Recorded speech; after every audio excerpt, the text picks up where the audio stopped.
Good morning বন্ধুরা, সবাই কেমন আছো? আশা করি আমার বন্ধুরা সবাই ভালো আছে। বন্ধুরা আমরাও সবাই ভালো আছি। তো দেখো, আজকেও হাঁটতে এসেছিলাম, রোজকার দিনের মতন বাড়ি ফিরছি। দেখো, কালকে দরকার ছিল মাছের, দুধ, ফুলের, কালকে কিচ্ছু বসে না। আর আজকে দেখতে পাচ্ছ সমস্ত কিছুই বসেছে, দুধও বসেছে, মাছও বসেছে, ফুল ফল সমস্ত কিছুটাই দেখছি বসেছে, বুঝেছো? তাহলে চিন্তা করো কপালটা আমার কেমন খারাপ। আজকে কিন্তু মাছ টাছের কিছুই প্রয়োজন নেই, আজকে সমস্তটাই বসেছে। আর কালকে প্রয়োজন ছিল, কালকে বসে নেই। তো যাই হোক, ঘরে চলে এসেছি, ড্রেস ফ্রেস চেঞ্জ করে ব্যাস ঘরের কাজকর্ম লেগে পড়েছে। আজকে কী বলতো, ফ্যানগুলো পরিষ্কার করছি, আর ঘরে অনেক ফাঁদ হয়েছে, ঝুল হয়েছে, তো সেইগুলোই পরিষ্কার করছি। দিয়ে বেডশিট বালিশের সেগুলো তুলে নিয়েছি, আরও কিছু জামা কাপড় ছিল, আর হাঁটতে যে গিয়েছিলাম জামাটা পরে সেইগুলো একদম ধুয়ে দিয়েছি। দিয়ে কাঁচা ধোয়া করে ছাদে মেলে দিয়ে এসে এবার স্নান টান করে কী বলতো ঠাকুর দিতে চলে এসেছি। কালকে যে পুজো দিয়েছিলাম ফুলগুলো, সেই ফুলগুলো এবারে সরিয়ে দিয়ে এবারে ঠাকুর দেবো। ঠাকুর মোছা রয়েছে, মায়েদেরকে সিঁদুর পরানো রয়েছে। তো যাই হোক, হরে কৃষ্ণ কৃষ্ণ কৃষ্ণ হরে হরে রাম রাম রাম হরে হরে, হরে কৃষ্ণ কৃষ্ণ কৃষ্ণ হরে হরে, হরে রাম রাম রাম হরে হরে, হরে কৃষ্ণ কৃষ্ণ কৃষ্ণ হরে হরে, হরে রাম রাম রাম হরে হরে। ঠাকুর দিয়ে চলে এসেছি রান্নাঘরে, এবারে টিফিন বানাতে হবে।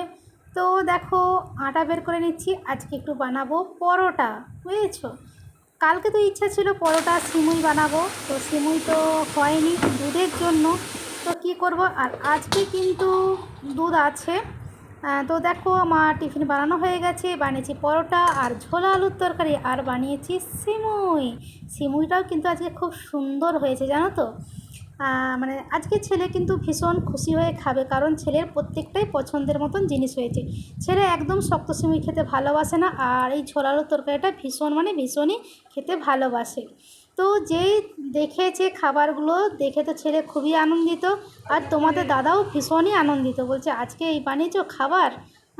তো মানে কি বলবো, মানে সত্যিই বুঝে পাচ্ছি না, বুঝতে পারছো? তো যাই হোক, তিনজনেই খেতে বসে গেছি, তোমাদের দাদা, ভাইপো আর আমি।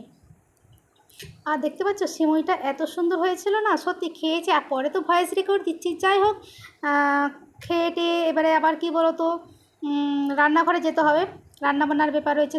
শুধু তো টিফিন খেয়ে বসে থাকলে হবে না। আর তোমাদের দাদা কি বলতো, আজকে খুব তাড়াতাড়ি দোকানে যাবে, দোকানে গিয়ে কি বলো তো আবার মার্কেটে যাবে দোকান থেকে, বুঝেছো? তো তোমাকে দাদাকে বললাম যে দেরি করো না, যেতে যখন হবে তাড়াতাড়ি চলে যাও। এখন তো রাস্তাঘাটের অবস্থা বুঝতেই পারছো, ভীষণ জ্যাম। যেই জায়গায় আধ ঘন্টা লাগবে সেই জায়গায় তোমার 2 ঘন্টা লেগে যাবে। তো যাই হোক, খেয়ে দিয়ে বাসন কাসন ধুয়ে টুয়ে চলে এসেছি রান্নাঘরে। তোমাদের দাদা আজকে নিয়ে এসেছে মাংস, মুরগির মাংস, বুঝেছো? এদিকে ভাত বসে দিয়েছি। আর কি বলো তো, আমার এখনও কিন্তু কুটাবাটা কিছু হয়নি। কুটাবাটা বলতে আজকে সেরকম কিছু করব না, শুধু মাংস করব, মানে মুরগির মাংসটা কষা করব, তাও আবার কিন্তু দই দিয়ে, বুঝেছো?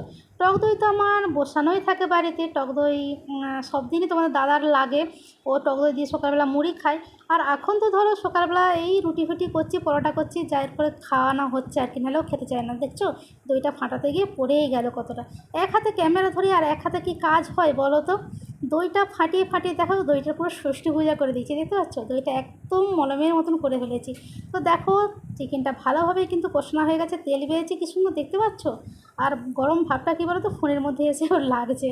তো যাই হোক, দই এবার দিয়ে দেবো, দইটা দিয়ে একটু ঢাকা দিয়ে দেবো, ব্যাস হয়ে যাবে চিকেন। আজকে কিন্তু কিছুই না, শুধু দই চিকেন করবো আর ভাত, বুঝেছো? মিথ্যা কথা বলছি ভাবছো তাই তো? না গো না, মিথ্যে কথা আমি বলি না। যা বলিব সত্য বলিব, সত্য বলি, মিথ্যা বলিব না, বুঝেছো? তো তোমাদের ভাইপোকে দেখতে এলাম, দেখে না ও ফোন ঘাঁটছে শুয়ে শুয়ে। তো দেখো কী রান্না করেছি, আমার কিন্তু যেটা বলি সেটাই করি। দেখো, শুধু মুরগির মাংসর ঝোল দই দিয়ে, মানে দই চিকেন আর ভাত। তো যাই হোক বন্ধুরা, ভিডিওটা কেমন লাগলো একটু কমেন্টস করে জানাবে। আর বন্ধুরা সবাই ভালো থেকো, সুস্থ থেকো, আর এইভাবে এই বৌদির পাশে থেকো। তো আজকের মতন রাখি, টাটা।